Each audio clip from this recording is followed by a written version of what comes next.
मारुततुल्य वेगं जितेन्द्रियं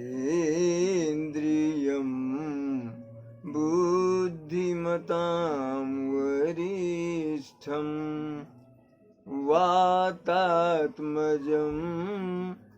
वानरयूथमुख्यं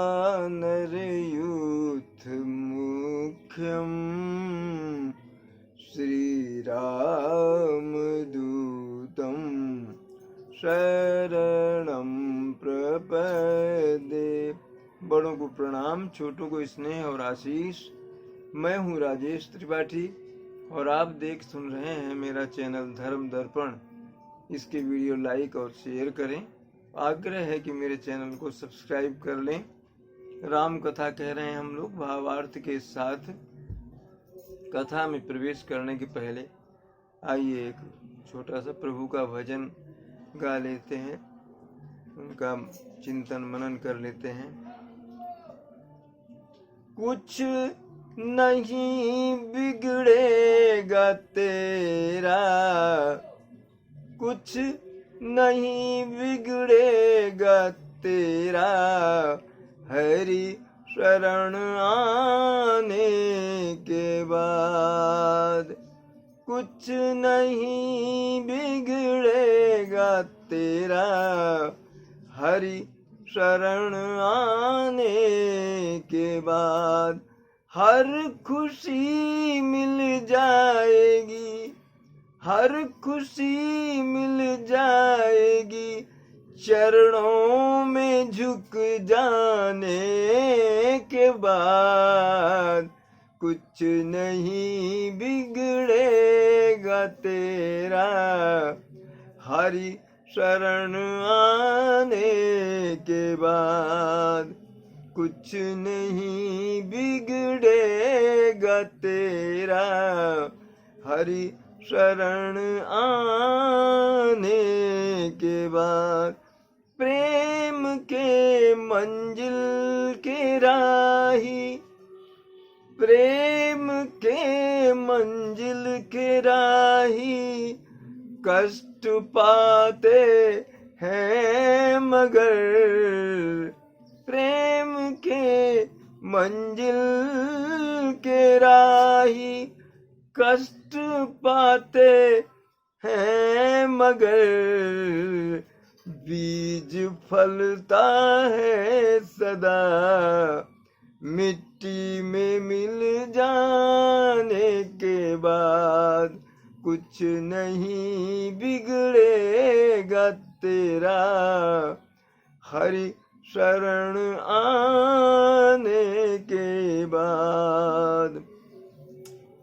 देख कर काली घटा को, देख कर काली घटा को, ऐ भ्रमर मत हो निराश।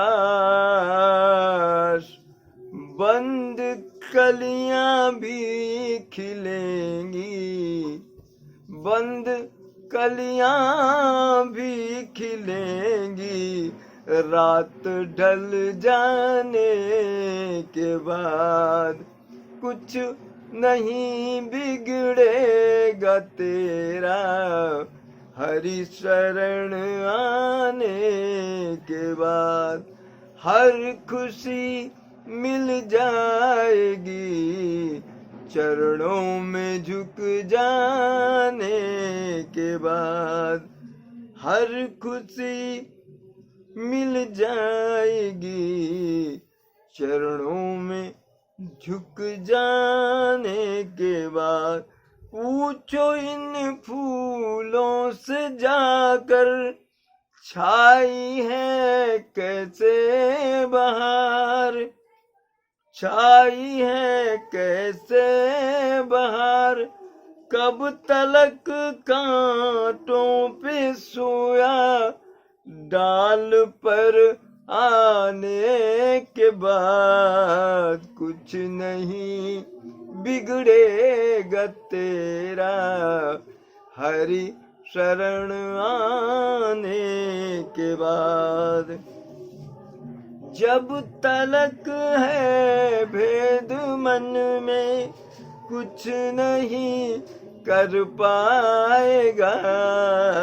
जब तलक है भेद मन में कुछ नहीं कर पाएगा। रंग लाएगा ये साधन, रंग लाएगा ये साधन। भेद मिट जाने के बाद कुछ नहीं बिगड़ेगा तेरा। हरि शरण आने के बाद हर खुशी मिल जाएगी, हर खुशी मिल जाएगी। चरणों में झुक जाने के बाद कुछ नहीं बिगड़ेगा तेरा। हरि शरण आने के बाद। आइए अब राम कथा में प्रवेश करते हैं।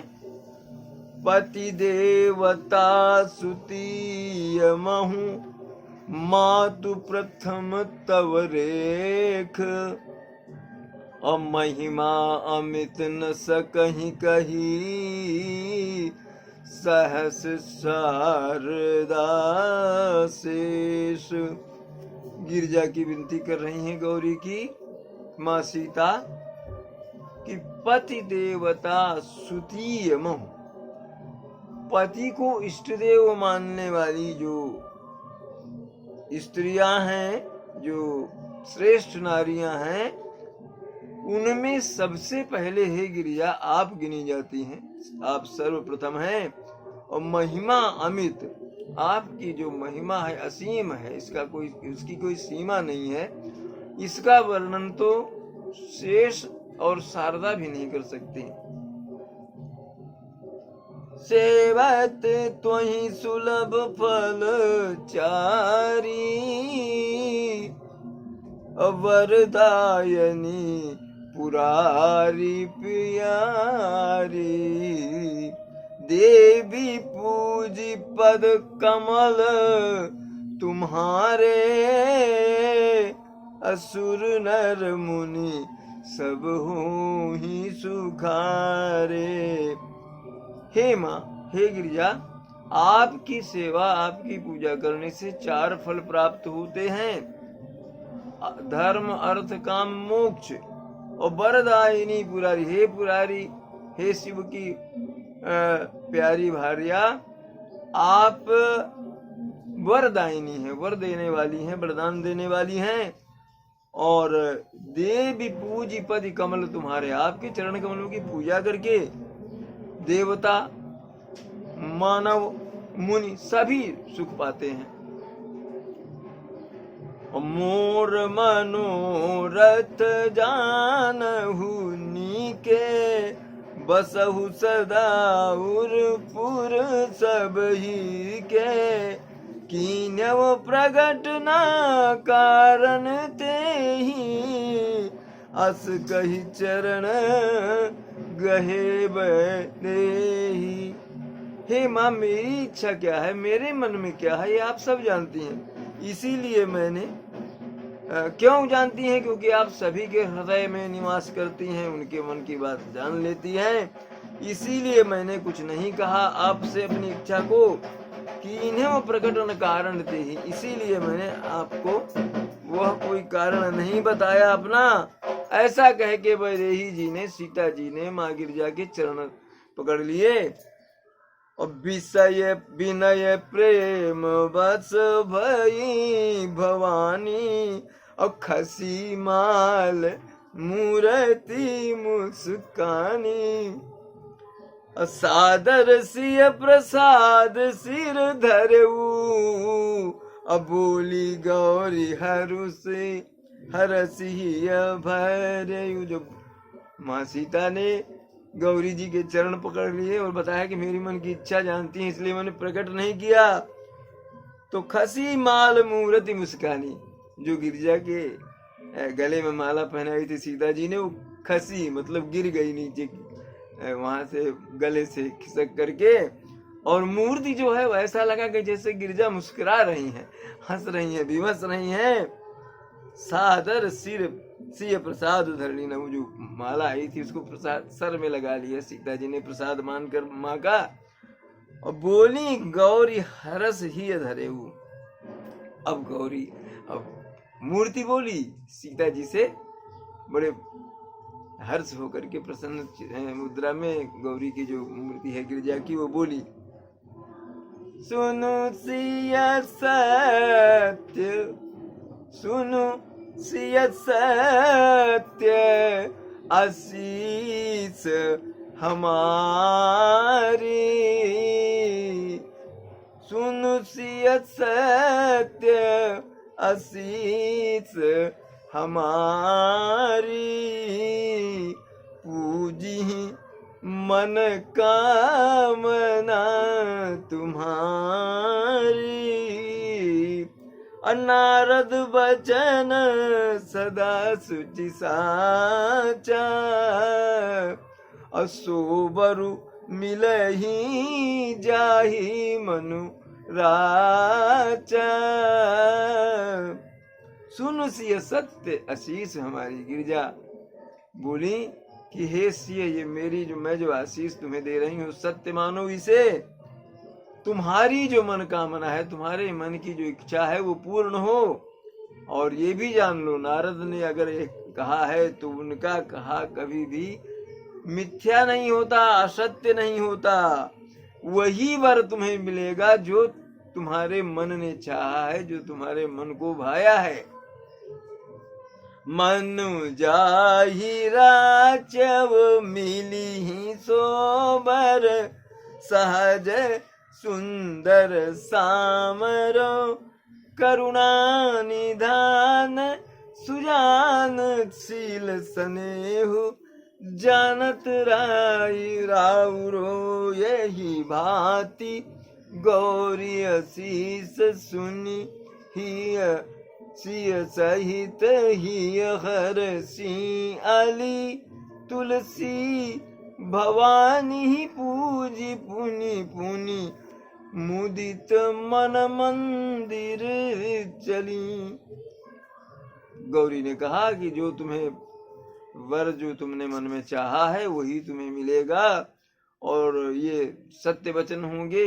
इस तरह गौरी की आशीर्वाद सुन करके बहुत प्रसन्न हुई सीता जी, और उनकी फिर चरण वंदना की और अपनी सखियों के साथ अपने राजमहल की ओर मां चल पड़ी सीता जी।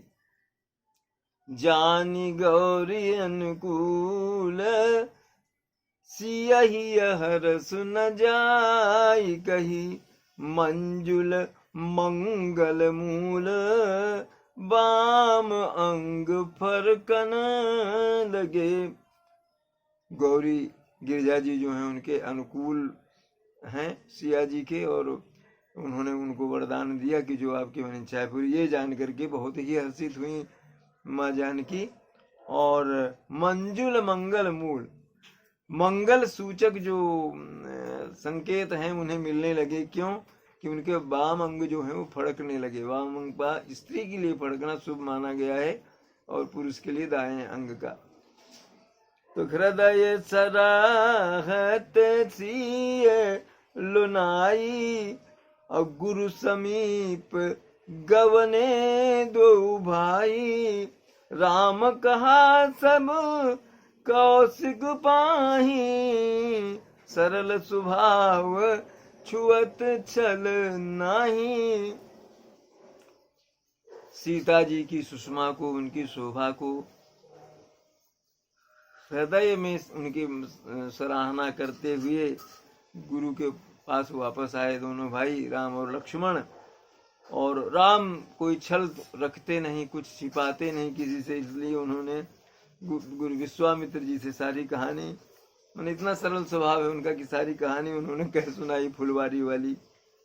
सुमन पाई मुनि पूजा कीन्ही, अपनी आशीष दू भाइन दीन्ही, सुफल मनोरथ हो तुम्हारे, राम लखन सुनि भये सुखारे।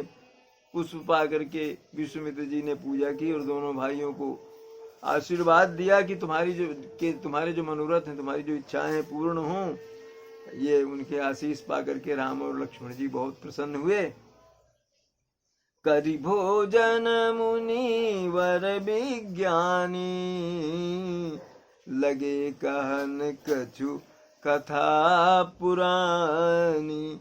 विगत दिवस गुरु आय सुपाई, संध्या करन चले दो भाई। भोजन आदि करके मुनिवर विश्वामित्र जी जो हैं वो पुरानी कुछ कथाएं सुनाने लगे दोनों भाइयों को। जब दिन बीत गया तो गुरु जी की आज्ञा लेकर के दोनों भाई जो हैं संध्या बंदन के लिए चले, राम और लक्ष्मण। प्राची दिशि शशि उग्यव सुहावा, सिय मुख सरिस देखि सुख पावा। बहुरी विचार कीन मन माही, सिय बदन सम हिम करनाहि। पूर्व में चंद्रमा आया है, ये देख करके प्रभु राम ने ऐसा अनुभव किया कि इसकी जो शोभा है वो सीता के मुख की तरह है, शशि की चंद्रमा की शोभा। बहुरे विचार कीन मन माही। उसके बाद फिर उनके मन में विचार आया कि नहीं, सीता जी के मुख की शोभा की बराबरी चंद्रमा नहीं कर सकता, ये वैसा हो ही नहीं सकता। क्यों नहीं हो सकता? उसका कारण बताया। जन्म सिंधु पुनि बंधु विषु, दिन मलिन सकलंक। सिय मुख समता पावकिनी, चंद बापुरो रंक। जन्म सिंधु, इसका जन्म तो सिंधु से हुआ है, वहीं से विष भी निकला, तो इसका बंधु हुआ, वो भाई हुआ विष। और दिन मलिन, दिन में तो ये मलिन हो जाता है, और कलंक भी है इसमें, दाग भी है, धब्बे भी लगे हुए हैं उसमें, कलंक है, कलंकित है चेहरा इसका। सिय मुख समता पाव कि चंदु बापुरो। अरे ये तो सीता जी की शोभा के सामने तो ये भिखारी है, रंक है, उनकी बराबरी कैसे कर सकता है ये? राम कह रहे हैं सीता की सुषमा के बारे में। जब चंद्र से तुलना खुद ही कर बैठे तो उसके बाद उन्हें लगा नहीं, अरे चंद्रमा तो इनके सामने भिखारी जैसा लगता है। जन्म उसका सिंधु से हुआ, वहीं से विष निकला तो विष का भाई हुआ। दिन में मलिन हो जाता है, कोई उसकी आभा नहीं रहती, और उसके जो मुखमंडल पर भी जो है वो कलंक है, चिन्ह है।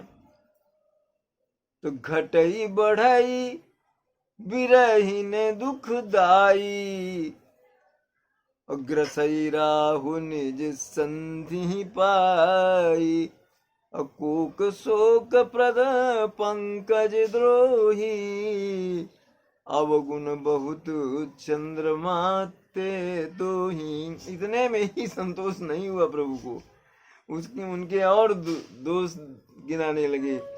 क्यों भूल करके कह गए बैठे कि सीता जी के मुख की तरह, उसको किस तरह से इसको छोटा दिखाएं सीता जी से, वो तमाम तरह के दोष खोज रहे हैं। क्या दोष है? बढ़ते घटते रहते हो तुम, 15 दिन में कभी घटते हो कभी बढ़ते हो, और विरहिणी स्त्रियों को दुख देते हो तुम। और राहु जब अपने उसमें पाता है तुम्हें ग्रस लेता है। और कोक शोक प्रद, क्या है इसमें कि कमल जो है वो इसके से नहीं खिलते, और चकवी चकवा जो है वो रात होने पर एक दूसरे से मिल नहीं पाते, तो वो उनका वियोग, उसका कारण तुम हो। अवगुण बहुत चंद्रमा तो ही, अरे चंद्रमा तुम्हें बहुत दोष है, तुम बहुत गुण रहित हो और दोष तुम्हें बहुत अधिक है। वैदेही मुख पट तर दीन है, होई दोषु बड़ अनुचित कीन्हे।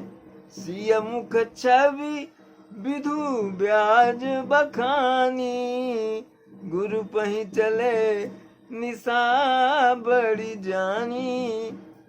अगर तुम्हारे मुख की तुलना, तुम्हारी तुलना मैं वैदेही के मुख से करता हूँ, बहुत बड़ा दोष हो जाएगा ये।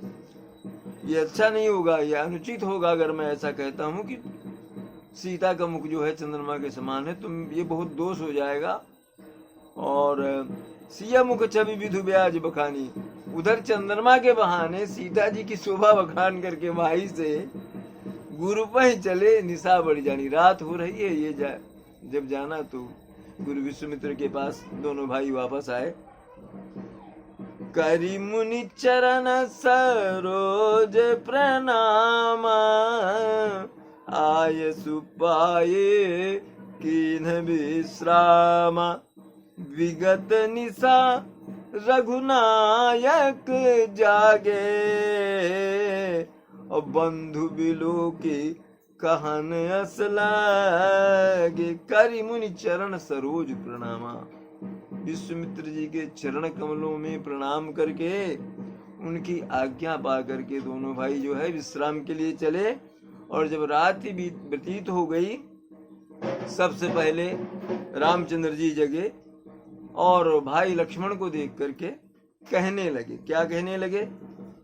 उयऊ अरुण अवलोकहु ताता, पंकज कोक लोक सुखदाता, बोले लखन जोर जुग पानी, प्रभु प्रभाव सूचक मृदुबानी। तो उयव भाई से बोलते हैं कि देखो देखो सूर्य जो है उगाए हैं, और ये क्या है? ये कमल को सुख देने वाले हैं। कोक माने चकवा चकवी को, क्योंकि वो अब दिन में उजाले में मिलेंगे वो।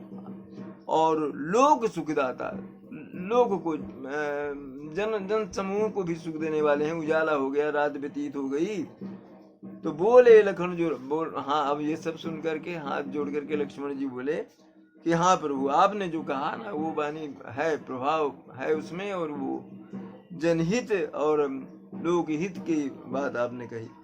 अरुणोदय सकुचे कुमुद, उड़गन ज्योति मलिन, जिमि तुम्हार आगमन सुनी, भय नृपति बलहीन, लखन सिया रामचंद्र शंकर उमा। बोलो भाई उमा, बोलो भाई सब संतन की जय, उमापति महादेव की जय। कथा विसर्जन होत है सुनहु वीर हनुमान, जो जन जहाँ से आए तहाँ करो प्रस्थान। जय जय श्री राम।